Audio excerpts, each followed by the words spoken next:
네.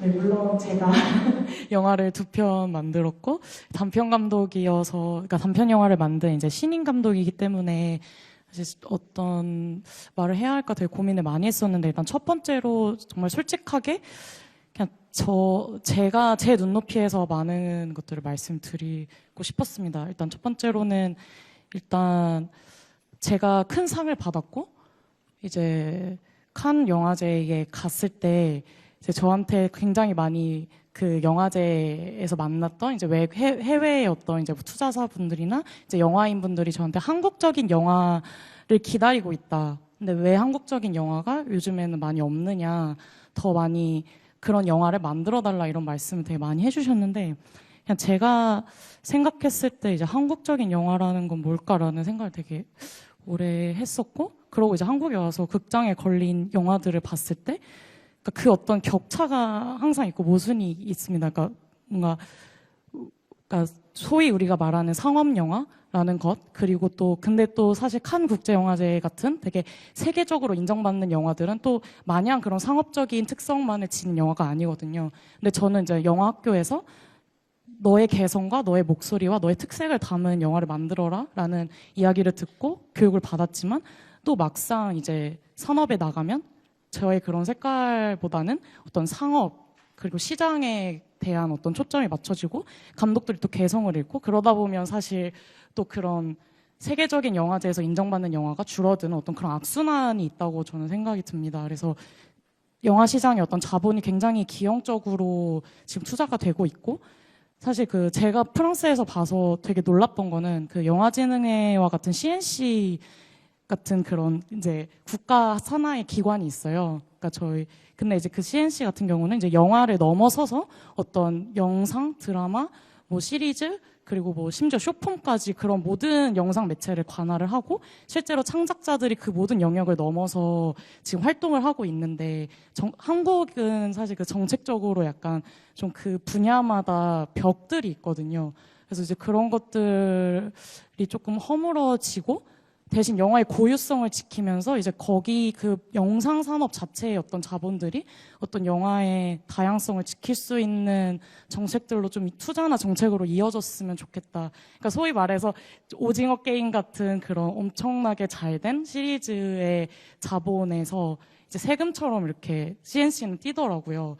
그래서 이제 그 자본을 가지고 이제 어떤 영화 아주 예술이나 독립적인 어떤 성향에 맞춰진 영화들의 대신 좀 높은 예술성을 가진 그런 영화들에 또 투자가 되고, 이제 그러면서 그 그러니까 영화가 예술로서 남을 수 있는 어떤 기반이 계속 보존되고 있다고 저는 프랑스에서 느꼈는데, 사실 한국은 그렇지 않다고 느끼고 있고요. 그런 게 신인 감독들에게 굉장히 큰 어떤 장벽처럼 느껴지기도 합니다. 그리고 네, 그렇습니다. 그리고 정말 마지막으로 제가 이제 이렇게 비전공자로서 이 자리까지 올 수 있었던 거는 그 한국영화 아카데미와 같은 교육기관이 있었고, 저는 정말 한국 정부의 그 세금을 받아서 영화를 찍었습니다. 그래서 그거에 대한 어떤 자부심과 감사함이 항상 있고요. 근데 저희 학교가 이제 부산으로 이전을 하게 되면서 학교에 물도 많이 새고 환경이 많이 안 좋습니다. 그래서 항상 이제 그 지원금이, 그러니까 뭐 학교의 지원이나 이제 영화인에 대한 육성이 줄어들고 있다라는 그런 경각심과 불안감이 항상 있고요.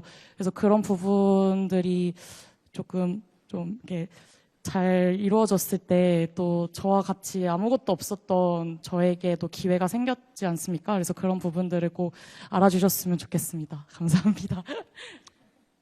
그러니까 뭐 사실은 저 같은 사람한테 이런 거 어떤 대책이 있냐 물어보면 사실 황당한 거죠. 우린 비전문가들이어서 제가 생각해낼 수 있는 건 명확하게 한계가 있는데,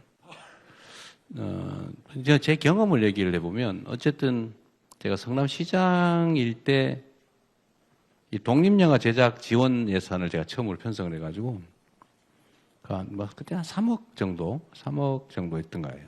경기도에서도 제가 좀 일정액을 편성해서 심사를 해가지고, 시나리오가 좋으면 이제 액수를 정해가지고, 뭐 예를 들면 2천만 원 지원 팀, 뭐 1천만 원 지원 팀, 5천만 원 팀, 뭐 이렇게 1억 지원할 팀 이렇게 갈라가지고 이제 지원받는다고 심사해서 선정이 됐는데, 그게 꽤 그 인기가 있었던 것 같아요. 그 중에 뭐 꽤 유명한 수상작도 나오고. 근데 이런 이제 경쟁에 의한 지원 방식 뭐 이런 것도 한번 해보고. 근데 어떤 게 좋을지는 결국은 현장에 있는 여러분들의 아이디어가 진짜 중요하거든요.